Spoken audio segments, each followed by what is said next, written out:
Welcome to the Equations of Parallel and Perpendicular Lines, Podcast 2. This is writing equations in slope-intercept form. So there are several forms that the equation of a line can take. They may look different, but they all describe the same line. All linear equations describing a particular line are equivalent. So when maybe in Algebra 1 you talked about coinciding lines, it really is just two equations for the very same line. It really isn't two lines. Okay? They have everything in common. Okay? So there are different ways that we could write the equation of a line, and one of those is slope-intercept form.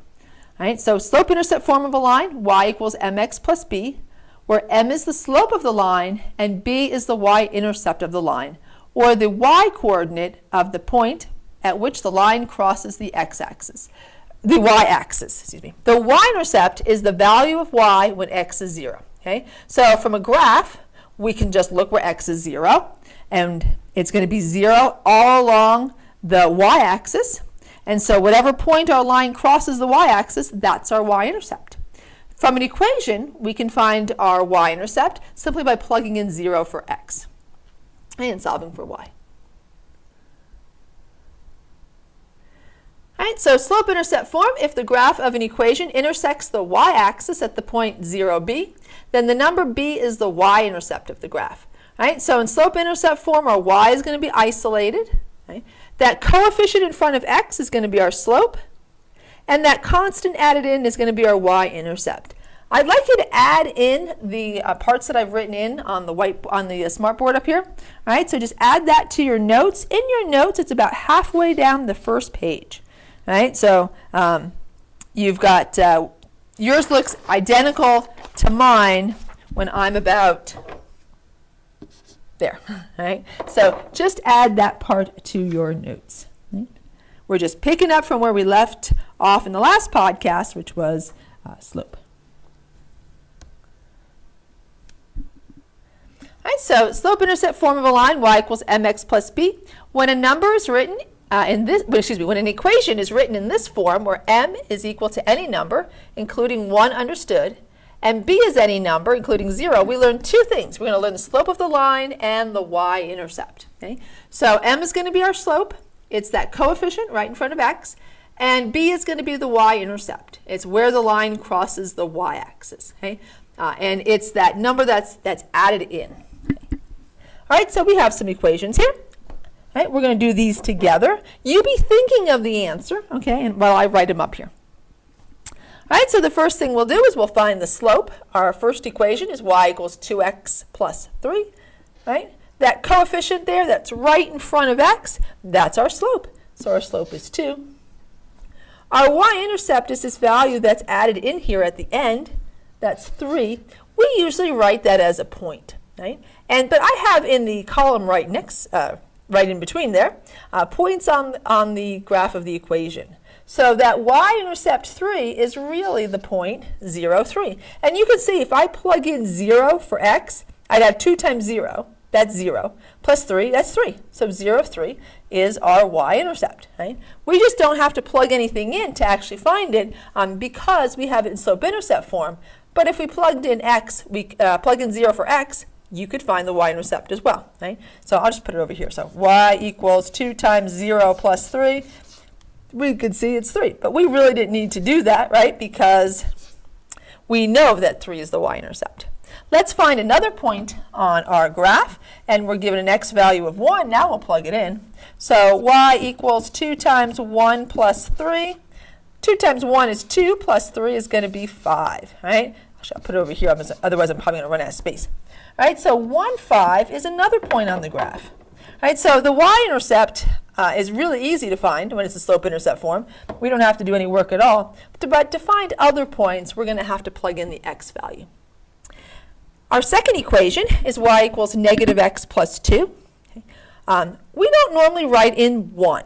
Okay, so if I want to say the slope is 1, right, because I don't bother to write it in. It's understood if there's no coefficient that our slope is 1.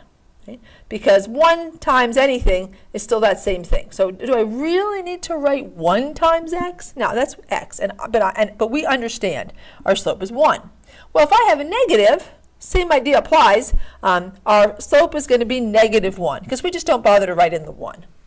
right? So our slope is -1 right there. Our y-intercept is that point 2.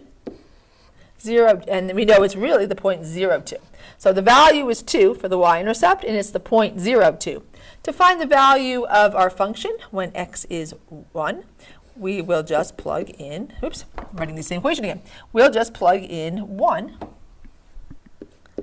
for x. So we have -1 plus 2. Well, that's just going to be 1. Right? So 1, 1 is a point on our graph.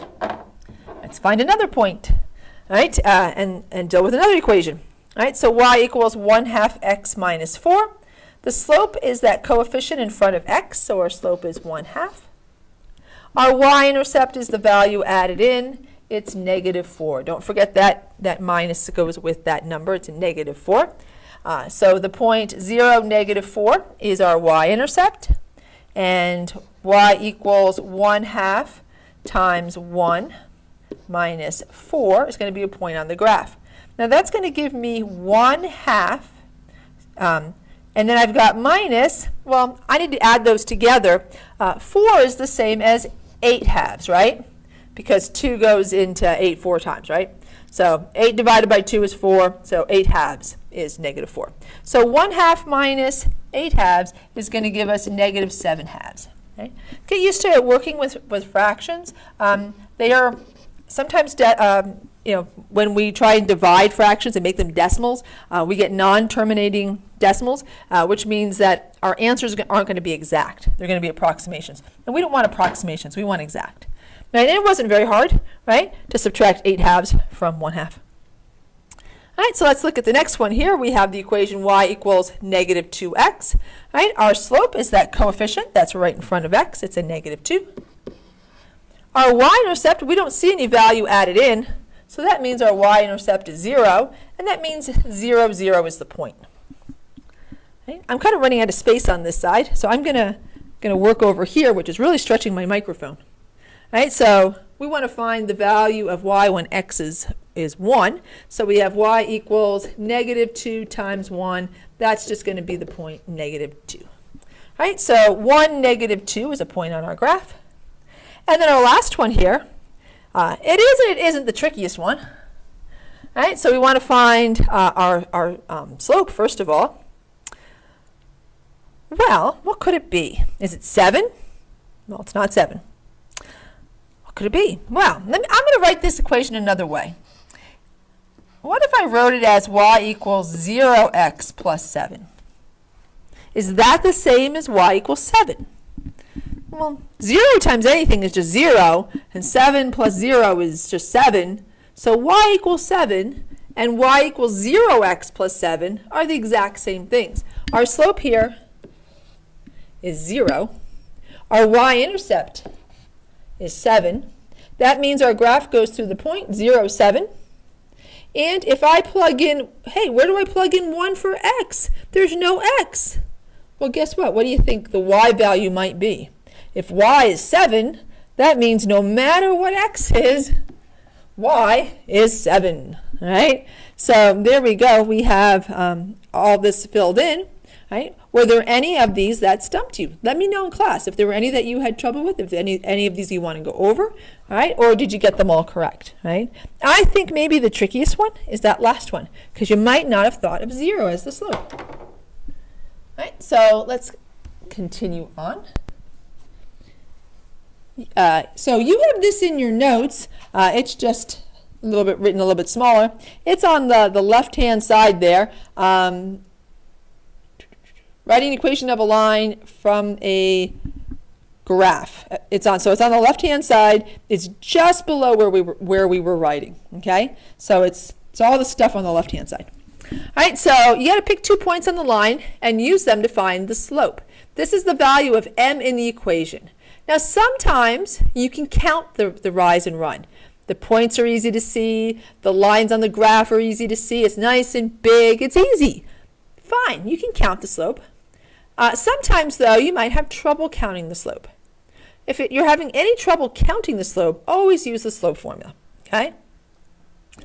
All right, and then we want to find the coordinates of the y-intercept. This should be in the form 0b. the y-coordinate is the value of b in the equation. Okay, so our y-intercept is a point, right? And it's that y value when x is 0, that's going to be our y-intercept. And all we have to do is substitute those numerical values for m and for b. And m is your slope and b is your y-intercept where it crosses the graph. Okay? So let's do a problem together. All right, so we want to determine the slope and x and y intercepts from our graph. All right, so here our slope is our rise over our run. Okay, I will calculate it out two different ways. Okay, I'm going to calculate it out with the slope slope formula, and I'm going to count it out. All right, so I'm going to do both. Okay, so if I were to use points on our graph, okay, perhaps I use the point. Well, here I have a nice point. I have the point 0, 3. It's the y-intercept. Okay, that's where our graph crosses the y-axis. So by the way, generally your y-intercept is pretty easy to find on the graph. So long as it's an integer value, it's pretty easy to find, right? Our x-intercept is also pretty easy to find on the graph, particularly if it's an intercept. If it's an integer. All right, so there I can see that my graph is crossing the point negative 9, 0. That's our x-intercept. Oops, I'm sorry, I wrote down the y-intercept in the wrong spot.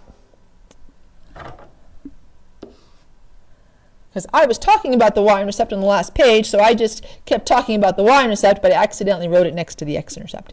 Our x-intercept is the point negative 9, 0. So notice that y is 0 for the x-intercept, and x is 0 for the y-intercept. Okay? All right, so now we have our 2 points. I could use that x-intercept and y-intercept to calculate out my slope. If I use those points, right, it's going to be the difference in the y-coordinates minus the difference in the x-coordinates. I'm just going to go top to bottom. All right, so this would be then 0 minus 3 and negative 9 minus 0. So 0 minus 3 is negative 3. And negative 9 minus 0, that's negative 9. Those negatives cancel. That number also reduces. Right? So 3 goes into 3. And I'm going to write it down. I'll write it down here as well once we calculate it from the graph. When I say down here, I mean over here. So we have negative 3 divides into, so 3 divides into negative 3 one time, right? Those negatives cancel. And 3 divides evenly into 9 3 times. So 3/9 is the same as 1/3 is what I'm getting at there. All right, so we could use the slope formula. In your notes, I'd like you to write that down. Also write down the x and y intercepts. We could also use the graph because it's really not too difficult to figure out our slope here. Right? And I can use any 2 points. Right? If I were to use the y and the x intercepts, right, I would still get the same slope as if I used the y-intercept and this other point right here on the graph. Either way, I can see that my line is going up 1, so up 1 vertically. For every 3, it goes to the right horizontally. Right? So if my line is going up left to right, it's going to be a positive slope. Right? So our rise here is 1, our run is 3, and that's the slope of our line. So with a line like this, with a graph like this, you could either calculate it using the slope formula, or you can just count the rise and the run. Okay? Just remember, we read a line from left to right. Count up or down first, and then count over. If you count up, it's positive. And when I say over, I'm going to be more specific. And then count right. All right, so if you count up, then it's positive. If you have to count down, then it's negative. But go left to right. And so now all we need to do is write the equation of our line, because I think we are writing the equation of a line. Right? So let's write to the equation of the line. I don't think I have a space for it on the next page. I just want to double check. No, we got a new line here. All right, so let's write the equation of our line. Y equals mx plus b. We can just substitute 1/3 for the x and 3 for our y-intercept. So there's the equation of our line. Okay? That wasn't too difficult, now was it?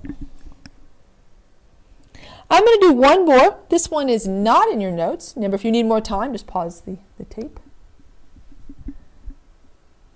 All right, and I'm going to just calculate out the slope here from the graph itself. Right? You know, my x and y intercepts are really good points to use. Right? They're nice and clear. I can find them. Right? My x-intercept is where we cross the x-axis, right there, and this point right there is our x-intercept, and that's the point -2, 0. Our y-intercept is where we cross the y-axis. It's right up here, and that's the point 0, 3. So I could use those 2 points in the slope formula, or I could just use my graph to count it, right? So I notice I am, but I read left to right, my line is going up 3, so that's going to be positive, and then it's going to the right 2. That means my slope is 3/2. And that means the equation of my line, right, y equals mx plus b, is just going to be y equals 3/2 x plus 3, right, because we use the y-intercept. Right? And that's all there is to that. Right? In class, oh, I have one more. Oh, we'll do one more together, and then when we're in class, we'll do the whiteboard practice. All right, so let's find this one. All right, let's find our I'm going to find the y-intercept. Now this one's actually a little bit different because notice my x-intercept, not so easy to find. Right? So we're going to want to use not our x-intercept but a point. And you know what? I think I'm going to save this one problem for class. So in class, we're going to do this problem together, and then we'll do the whiteboard practice. All right? So see you in class. Hope you enjoyed the podcast. Bye.